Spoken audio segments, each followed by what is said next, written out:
mirah ingkang puspitorum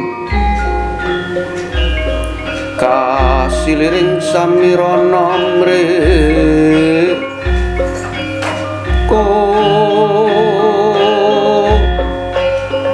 kembang gadung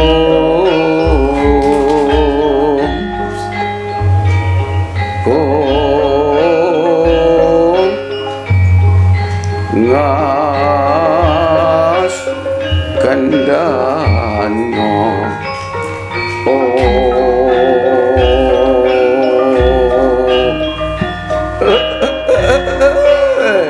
bekegek ugek sadulita mel.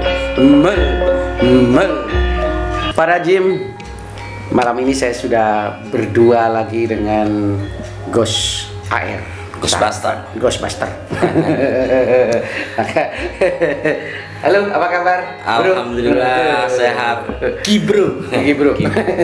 Tadi saya menyimak di opening itu jenengan apa itu membaca mantra atau apa dan suluk ya, suluk dan di belakangnya ada gambaran apakah itu? Oh itu ya. Mel. Itu ya. Iya. Jadi itu suara mungkin nggak tahu persis apa enggak ya. Saya hanya pura-pura seperti merefleksikan sebuah karakter, yaitu karakter apa namanya, Semar, tokoh pewayangan Semar. Mel megegek ugek sadulita mel gitu ya. Luar biasa. Apa Semar nama lainnya? Ismoyo. Ya, Ismoyo. Semar atau Ismaya.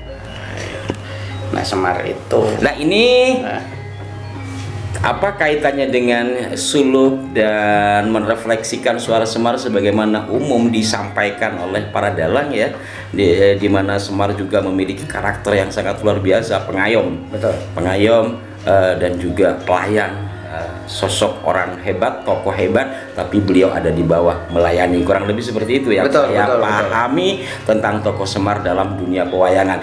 Nah, ini kalau saya perhatikan dari sini kerisnya kok ada semacam apa ya, bentuk Semar. Bisa dijelaskan lebih rinci lagi agar para Jim lebih paham. Mungkin karena keris itu sangat banyak para Jim ya, dapur keris itu banyak sekali, dan ini bagian dari yang mungkin tidak umum diketahui. Bisa dijelaskan? Jadi keris ini pun saya melihatnya juga baru ini. Oh iya. Jadi kalau kita cari di buku dapur atau mungkin ensiklopedia keris, mungkin kita tidak akan menemukan. Gitu ya. Apakah itu modifikasi apa memang tidak tercatat? Bukan, satu saking langkanya, kedua sepertinya ya memang ini dulu zaman saat itu adalah pesanan secara khusus. Nah, berarti tidak banyak dong? Nggak banyak. Tapi masuk pakem nggak? Kalau pakem tetapi terjadi dualisme apa namanya dapur.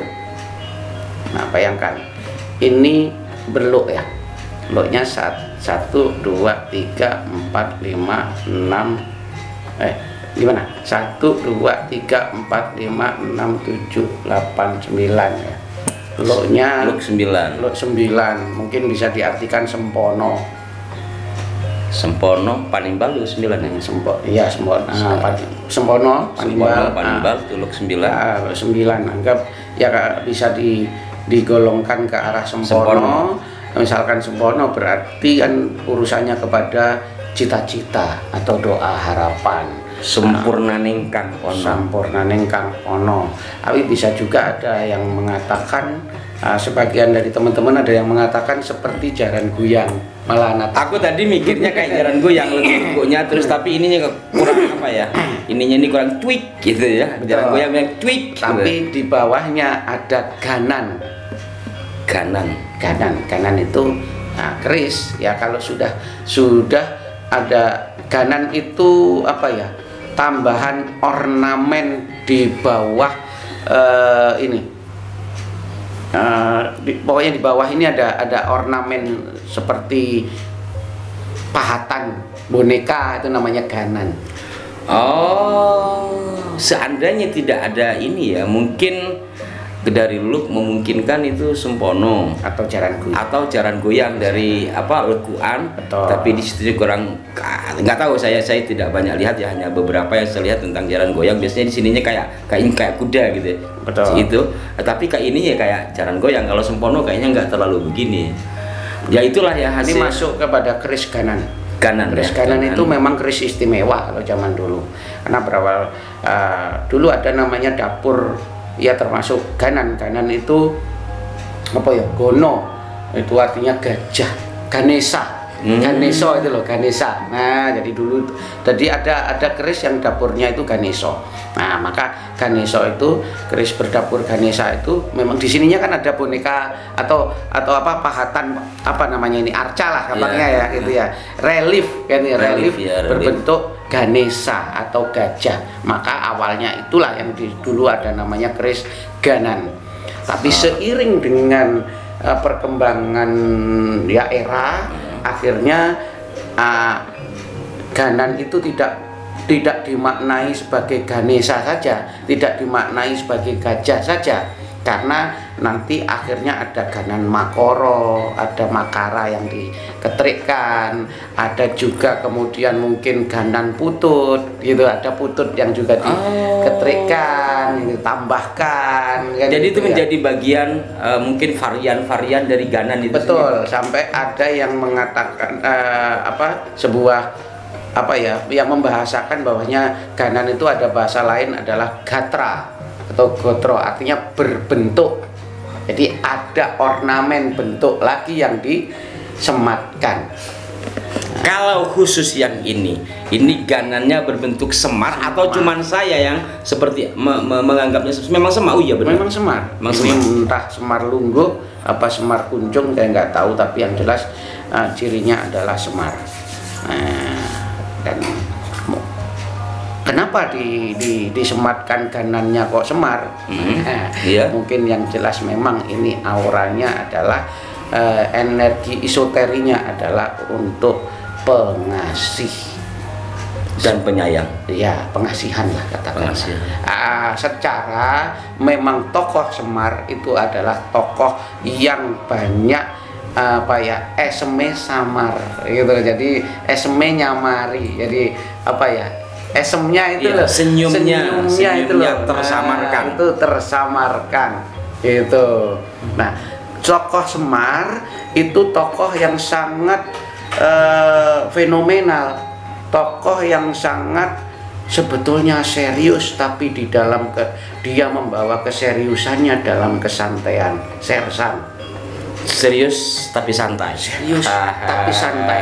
Artinya beliau memang diperlihatkan seperti lucu, seperti badut begitu ya, tidak berwibawa, tapi ternyata itu semua tidak tidak menjadi acuan logika. Itu kenyataannya memang beliau sepertinya lucu, badannya jemblung perutnya gitu kan, dan beliau hanya menjadi punokawan seakan-akan kalau diceritakan dalam pewayangan ya kan. Punokawan itu ngemong bendoronya yaitu Pandowo. Nah, ada beberapa kisah juga ngemong Sri Rama kan gitu ya. Nah pokoknya ngemong intinya punokawan, dengan anak-anaknya itu hanya seorang istilahnya yang memposisikan diri untuk di bawah. Tapi ternyata Bathara Krishna itu, Prabu Krishna itu kalau dengan beliau juga tunduk di balik kesamaran sang Semar itu. Ternyata di balik dagelnya beliau memecahkan suasana di dalam kisah-kisah pewayangan, karena kelucu-lucuannya itu sering diselipkan pelajaran-pelajaran berharga di balik candaannya. Mungkin ya gampangannya bahwa tokoh Semar apabila kita melihat dalam dunia pewayangan tokoh jadi dia dari sisi bentuk ya, dari sisi bentuk yang dibuat tentunya adalah menggambarkan tokoh hebat luar biasa tapi disembunyikan dari satu porsi tubuhnya. Betul. Kedua, dari tingkah lakunya, artinya dia bersembunyi dari semua itu. Betul. Padahal dirinya memiliki kehebatan yang di atas rata-rata luar biasa. Kan jadi saya ingat, tapi disembunyikan kayak apa, masyarakat sudah tetap tahu kalau beliau adalah sesuatu. Jadi saya ingat ini Gus Dur itu pernah dilambangkan kayak Semar itu. Betul. Ya Allah firlahu, mudah-mudahan beliau diterangkan alam kuburnya. Dan kembali lagi kepada keris ini ya, kalau tadi kita banyak tentang filosofi Semarnya, sekarang kalau keris ini berpahat ganan Semar, kemudian looknya 9, ini ada pamornya tidak? Ada pamornya. Pamornya ini apa yang ngawak wojo.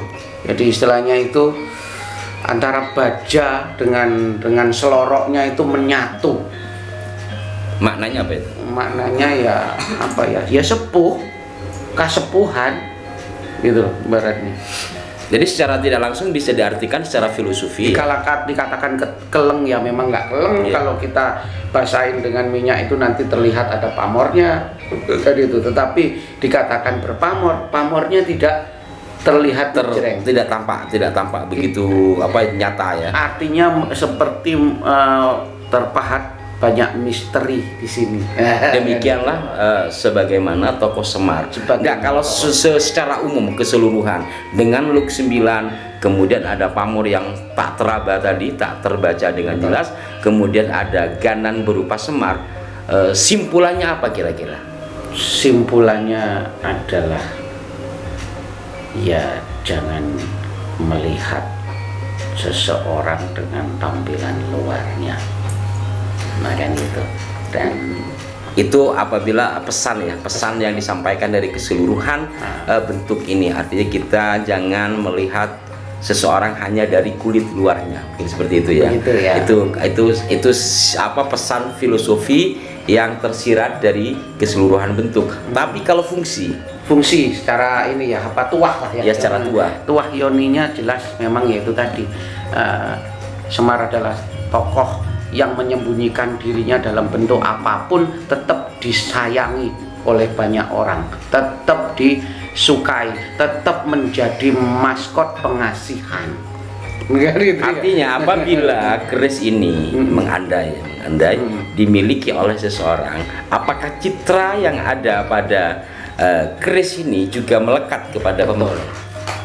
Betul, jadi lebih pada untuk Semar itu kan jiwanya ngemong, ngayomi, mendidik tutwuri handa yani kan gitu ya.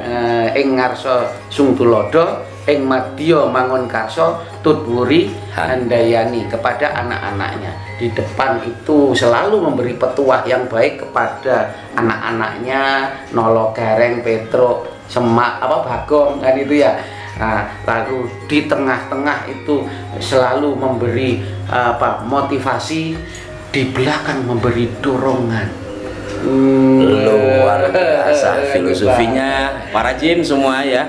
Mungkin Anda semua sudah memahami setidaknya ada dua hal yang bisa kita serap dari simpulan ini. Pertama adalah nasihat tersembunyi dari keris ganan Semar dengan look 9, bahwa kita jangan melihat segala sesuatu itu hanya dari fisiknya saja.